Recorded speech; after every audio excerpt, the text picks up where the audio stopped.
بچہ تو چھوٹا تھا، بندے نہ صحیح، لیکن جو بیٹھے ہیں یا جو قرآن سے ذوق رکھتے ہیں یا قرآن کو جانتے ہیں، ان سے پوچھو کہ قرآن کیسے اترا ہوگا۔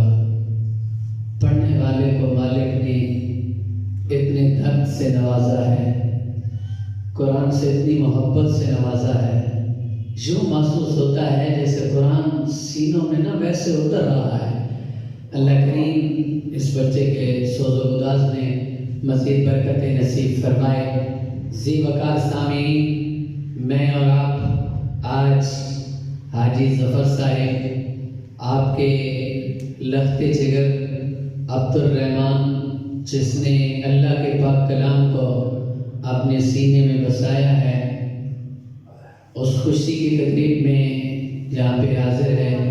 اللہ کریم اس پاک کلام کا صدقہ ہمارے جتنے احباب دنیا سے چل بسے سب کی بخشش و مغفرت فرمائے، سب کی قبروں کو منور کشادہ فرمائے۔ میرے لجپال آقا علیہ الصلوۃ والسلام، آپ نے نہ جب اعلان نبوت فرمایا، ایک ایک گھر میں جا کے یوں سمجھ لیں میرے مصطفیٰ ایک ایک دکان پہ جا کے کہہ رہے ہیں، لوگوں قولوا لا الہ الا اللہ، اللہ کے علاوہ کوئی الہ نہیں، انی رسول اللہ، اور میں اللہ کا سچا رسول ہوں۔ میرے مصطفیٰ نا ایک ایک دروازے پہ جا رہے ہیں، دستک دے کے لوگوں کو رب کے نام کی دعوت دے رہے ہیں۔ یہ کوئی عام ماحول نہیں ہے، یوں سمجھ لیں سرکس کا میلہ لگا ہونا، تو وہاں پہ ہمارے جیسا بندہ چلا جائے اور جا کے کہے جناب 5 منٹ ہمیں چاہیے، تو مجھے یوں کہنے دو کہ وہ کتے پیچھے لگا دیں کہ جناب آپ نے شو دیکھنا ہے تو وہ فری دیکھ سکتے ہیں، باقی یہاں پہ آپ کا کام نہیں ہے، جائیں اپنا کام کریں۔ یہ میرے مصطفیٰ کا حوصلہ ہے۔ کفار کا دورہ ہے، کوئی اپنا نہیں ہے، سب بیگانے ہیں۔ میرے کریم آقا ایک ایک کے پاس چل کے جا رہے ہیں، یار تو بھی کلمہ پڑھ لے، تو بھی کلمہ پڑھ لے۔ وہاں پہ نا سامنے میرے کریم نے دیکھا تو وہاں پہ حضرت رکانہ کھڑے تھے۔ میرے مصطفیٰ نے دیکھا نا تو کہا کہ آپ رکانہ ہیں؟ جی میں رکانہ ہوں۔ تو میرا کلمہ پڑھ لے نا۔ تو کہنے لگا ٹھیک ہے کلمہ تو پڑھوں گا، پر میری ایک شرط ہے۔ جناب بتائیں آپ کی شرط کیا ہے؟ کہا جی میری شرط یہ ہے کہ میں پہلوان ہوں۔ اچھا تم پہلوان ہے؟ جی میں پہلوان ہوں۔ آپ کیا ہیں؟ میرا تصور، جی میں نبی ہوں۔ پہلوانی کسبی چیز ہے، کوئی بھی بن سکتا ہے، اور نبوت وہبی چیز ہے، یہ اللہ کے علاوہ کوئی نہیں بنا سکتا، اور آگے تو نبی بننا ہی کسی نے نہیں ہے۔ میرے آقا کریم صلی اللہ علیہ وسلم کھڑے ہیں نا، کہا میں پہلوان ہوں، آپ نا میرے ساتھ کشتی کریں، پہلے آپ مجھے گرائیں، میری پیٹھ زمین پہ لگائیں، پھر اس کے بعد جا کے نا میں آپ کا کلمہ پڑھوں گا۔ اچھا میرے کریم آقا فرماتے ہیں رکانہ تو نے مجھے دیکھا ہے، سمجھا نہیں ہے، میں کشتی کرنے نہیں آیا۔ اچھا اگر آپ کشتی نہیں کریں گے تو میں کلمہ نہیں پڑھوں گا، بس ضد پہ آ گئے۔ میرے کریم آقا رب کی بارگاہ میں التجا کرتے، مولا رکانہ ضد کر رہا ہے، اب کیا کریں؟ فرمایا میرے حبیب آپ کی منشا کیا ہے، آپ کی چاہت کیا ہے؟ میرے آقا فرماتے ہیں مولا اگر رکانہ کلمہ پڑھ لے جہنم سے بچ جائے، محمد کو سودا مہنگا نہیں ہے۔ ہائے ہائے، میرے کریم آقا علیہ الصلوۃ والسلام جب یہ بات کرتے ہیں تو اللہ فرماتے ہیں کہ ٹھیک ہے میرے حبیب کر سے کشتی۔ میرے آقا کریم صلی اللہ علیہ وآلہ وسلم آپ فرماتے ہیں رکانہ اگر یہی بات ہے نا کہ تو نے کشتی کرنی ہی کرنی ہے، تو بضد ہے میں نے کشتی کرنی ہے، تو پھر آ جا کر لیتے ہیں کشتی۔ ہائے ہائے ہائے، جو یہ سامنے آیا نا میرے میرے کریم آقا نے اپنی آستین مبارک چڑھائی نا، بازو پیچھے کیے، کہنے لگا انہی کپڑوں میں میرے ساتھ کشتی کرو گے؟ میرے آقا فرماتے ہیں ہائے انہی کپڑوں میں تو کشتی ہوگی۔ جب حضور نے اپنا ہاتھ مبارک آگے بڑھایا نا، اچھا آپ ایک ہاتھ سے میرے ساتھ کشتی کریں گے؟ تو میرے آقا فرماتے ہیں رکانا، تو نے تو ہاتھ دیکھا ہے نا، تمہیں نہیں پتا کائنات کے بادشاہ نے اس ہاتھ میں کتنی برکتیں رکھی ہیں۔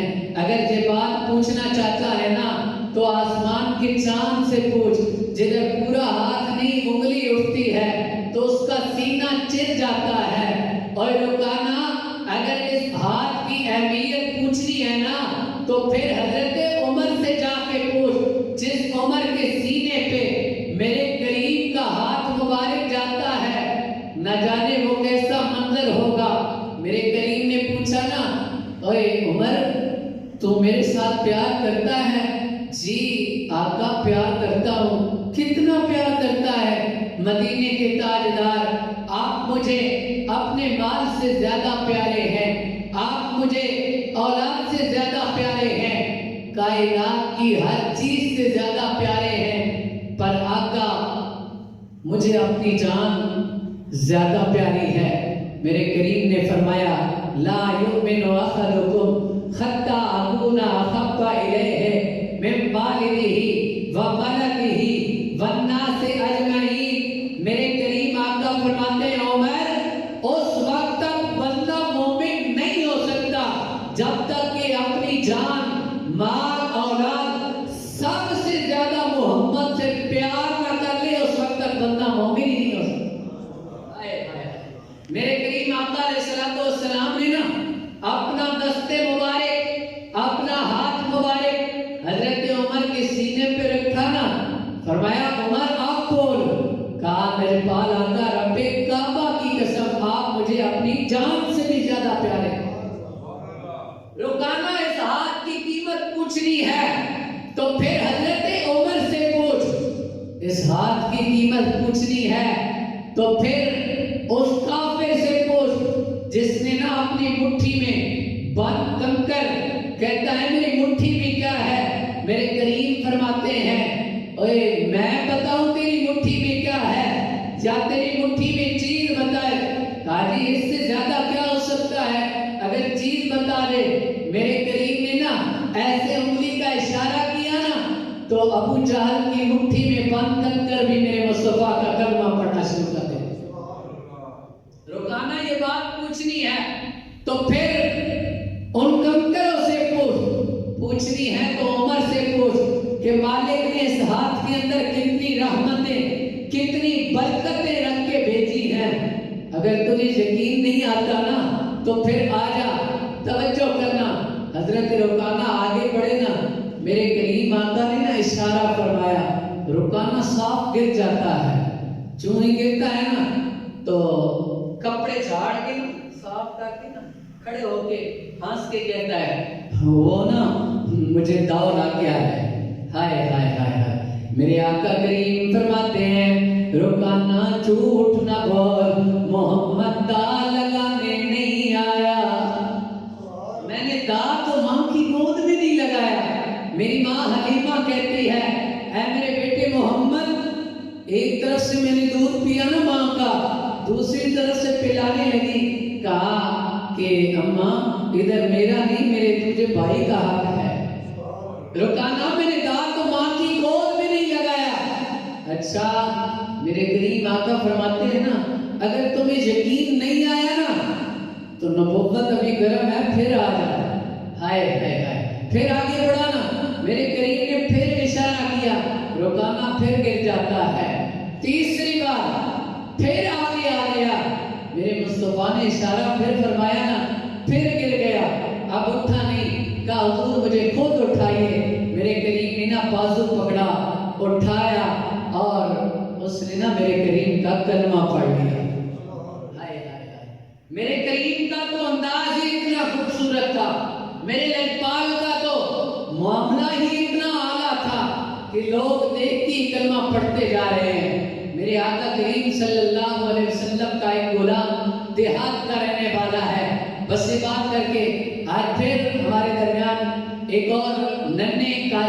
تشریف فرما ہے، یقین جانے قرآن پڑھتے ہی دل کو ہلا کے رکھ دیتے ہیں، پھر ان کی تلاوت سننے چلے ہیں۔ توجہ کرنا، میرے آقا کریم صلی اللہ علیہ وآلہ وسلم آپ نا خانہ کعبہ کا نا حضور طواف فرما رہے ہیں، اور آپ سے آگے نا دیہات کا رہنے والا میرے کریم کا ایک غلام ہے، وہ بھی طواف کر رہا ہے، اور دوران طواف وہ پڑھ رہا تھا یا کریمو یا کریمو یا کریمو، سے ورد لگا رکھا ہے۔ میرے آقا کریم پیچھے سے آئے نا تو چوں ہی آگے وہ طواف کر رہا ہے، ان کے پیچھے میرے کریم آ گئے، اور حضور کے پیچھے لجپال کے صحابہ حضور کے ساتھ چل رہے ہیں۔ حضور کو نہ اس کی ادا پسند آئی، میرے مصطفیٰ نے بھی پڑھنا شروع کر دیا یا کریم یا کریم۔ صحابہ کو کون بتائے دین کیا ہوتا ہے، سنانا مصطفیٰ نے، باقی ساری چیزیں ختم کر دی، پڑھنا صرف یا کریموں کا ورد کر رہے ہیں۔ میرے محبوب کے غلاموں نے بھی یہ ورد کرنا شروع کر دیا۔ وہ نا جو سامنے غلام تھا نا، وہ پیچھے دیکھے، ابھی تک میرے کریم کا کلمہ نہیں پڑھا، پیچھے دیکھا نا تو بڑا مشکل سے دیکھ رہا ہے، یہ کون ہے میری نقلیں کرنے والا، بس اتنی بات کی نے توجہ کرنا۔ تو اس نے نا چکر پورا کیا، جہاں پہ چکر ختم ہوا نا رک گیا، اب نا میرے مصطفیٰ کو نا مشکل نگاہوں سے دیکھ رہا ہے۔ میرے کریم فرماتے ہیں کیوں کیا ہوا ہے؟ تو کہنے لگا کہ آپ شہر کے رہنے والے ہیں اور میں دیہات کا رہنے والا ہوں، آپ میری نقلیں کرتے ہیں۔ میرے کریم آقا علیہ السلام ابھی خاموش ہیں، کہنے لگا کہ میرا مکے میں نا ایک یار ہے، اور میرا دل کرتا ہے کہ میں جا کے اس کو شکایت کروں۔ تیرا یار کون ہے؟ جو میرا یار ہے نا وہ رب کا رسول ہے۔ اچھا، آپ کو سبحان اللہ آتی نہیں ہے یا مزاج نہیں بنا ہے؟ پیار سے کہو سبحان اللہ۔ میں تو ایسے اپنے انداز میں کھڑا ہو گئی ہوں، ایسے آپ نے کرنا ہے تو پھر جلدی جلدی ختم کر دیتے، مل کے کہو سبحان اللہ۔ میرے آقا کریم صلی اللہ علیہ وسلم، میرے آقا کریم جب اس کے پاس کھڑے ہوئے، کہنے لگا آپ میری نقلیں شروع کر دی آپ نے۔ میرے آقا فرماتے ہیں پھر کیا ہوا؟ جناب میں آپ کی شکایت کروں گا۔ کس سے شکایت کرو گے؟ میرا ایک دوست ہے جو مکے میں رہتا ہے۔ کون ہے تیرا دوست؟ جو میرا یار ہے، وہ رب کا رسول ہے۔ پھر جانا شکایت کیوں نہیں لگاتا؟ توجہ کرنا، کہنے لگا جناب شکایت تو دل کرتا ہے لگاؤں، لیکن آپ خوبصورت اتنے ہیں دل نہیں کرتا آپ کی شکایت کروں۔ اتنے میں میرے کریم آقا فرماتے ہیں وہ اللہ کا رسول میں ہوں، بس اتنی بات کہنی تھی، میرے مصطفیٰ کے قدموں میں گر گیا۔ حضور مجھے نہیں پتا تھا آپ یہ اللہ کے رسول ہیں۔ میرے کریم آقا علیہ السلام کے قدموں پہ گرا تھا، میرے کریم نے بازو سے پکڑا، اٹھایا، کہا میں محمد قدموں میں گرانے نہیں آیا، جو گر جاتے ہیں انہیں اٹھانے آیا، میں گرانے کے لیے نہیں آیا، جو میرے پاس آ جاتے ہیں میں انہیں کعبے پہ چڑھا دیتا۔ ہائے لجپال تیری لجپالیاں۔ میرے کریم نے نا ایسے بازو سے پکڑا ہوا تھا، تو میرے آقا فرماتے ہیں کہ میرے غلام میرا دل یہ کرتا ہے کہ قیامت کے دن نا میں تجھے ایسے نا بازو سے پکڑ کے خود جنت میں لے کے جاؤں گا۔ اتنی بات کی نا اوپر سے جبرائیل آ گیا۔ جبرائیل کہتا ہے یا رسول اللہ جس کے بارے میں آپ کہہ رہے ہیں نا کہ میں اسے جنت میں لے کے جاؤں گا، اس کے بارے میں اللہ کہہ رہا ہے کہ میں اس سے حساب لوں گا۔ ہائے ہائے، بڑے مشکل مراحل ہیں، اللہ کہہ رہا ہے کہ میں اس سے حساب لوں گا۔ اچھا، میرے کریم فرماتے ہیں دیکھنا جی کون ہے؟ جی مجھے کیا پتا کون ہے؟ جی جبرائیل آیا ہے۔ کیوں آیا ہے؟ یہ کہتا ہے کہ میں نے اس سے حساب لینا ہے، اللہ کہہ رہا ہے۔ اچھا تو پھر کیا ہوا؟ تو میرے مصطفیٰ فرماتے ہیں کہ یار تو بڑا عجیب بندہ ہے، یہ کہہ رہا ہے اللہ حساب لے گا، جس سے اللہ حساب لے سے کون چھڑائے گا؟ ہائے ہائے، جس سے رب حساب لے اس کا بنے گا کیا؟ اتنی بات کی نہ، کہنے لگا کہ حضور آپ میرے ساتھ ایک وعدہ کریں، پھر میں جانوں اور میرا رب جانے۔ وہ کیا؟ میں بھی بھئی حساب لوں گا۔ اچھا تو حساب لے گا؟ تو کس طرح لے گا؟ جناب آپ میرے ساتھ وعدہ کریں نا کہ قیامت کے دن نا آپ میرے ساتھ کھڑے ہو گئے اور میں کہوں گا مولا یہ ہے تیری رحمت، توجہ کرنا، یا اللہ یہ تیری رحمت ہے، ادھر دیکھ یہ تیری رحمت، میں گناہگار، اگر میرے گناہ زیادہ حساب تو لے لے، اگر تیری رحمت زیادہ پھر حساب میں لوں گا۔ اتنی دیر گزرتی تھی، جبرائیل پھر کے پھر آ گیا، کہنے لگا آقا اللہ کہہ رہا ہے اس کو کہہ دو یہ مجھ سے حساب نہ لے، میں اس سے حساب لوں۔ تو دیکھیں لجپال کی محبت کتنی، اور اتحاد سے تعلق رکھنے والے حضور کے ساتھ پیار کتنا کرتے ہیں۔ اللہ نے اپنے محبوب کو بنایا ہی ایسا ہے جو دیکھتا جاتا ہے، میرے نبی پہ جان بانٹتا جاتا ہے، میرے قریب کا غلام بنتا جاتا ہے۔ آبا آئیے ایک مرتبہ پھر اللہ کے پاک کلام کی تلاوت سننے کے لیے میں گزارش کروں گا، تشریف لاتے ہیں قاری القرآن جناب قاری عبد المنان صاحب، آپ تشریف لائیں اور اللہ کے پاک کلام سے ہمارے دلوں کو مستفیض فرمائیں۔ نعرہ تکبیر، ماشاءاللہ، آپ تو بولے نا نعرہ رسالت، نعرہ تحقیق، نعرہ حیدری۔